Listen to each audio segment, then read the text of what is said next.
Mainit na usap-usapan ngayon sa social media ang inilabas na teaser ng TV5 para sa kanilang Star Wars Artist Agency. Sa kanilang anunsyo, ipinahayag na isang premyadong aktres ang opisyal na magiging bagong miyembro ng kanilang talent agency.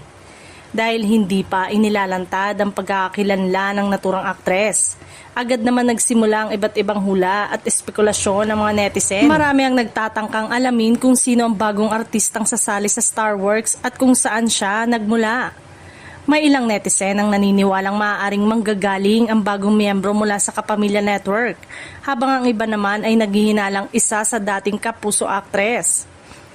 Dahil sa kakulangan ng opisyal na detalye, sari-saring pangalan ang lumulutang sa social media ngunit wala pang kumpirmasyon mula sa TV5. Samantala, marami rin ang nagsabing magandang pagkakataon nito para sa aktres na mapalawak ang kanyang karera at makagawa ng panibagong proyekto sa ilalim ng Star Wars Agency. Inaasahan din ng mga tagahanga na magbubukas ito ng mas maraming oportunidad sa telebisyon at digital platform. Sa ngayon, nananatiling palaisipan ang tunay na pagkakakilanlan ng bagong artista. Patuloy na sinusubaybayan ng mga netizen ang bawat update habang hinihintay ang opisyal na anunsyo sa media ngayong hapon.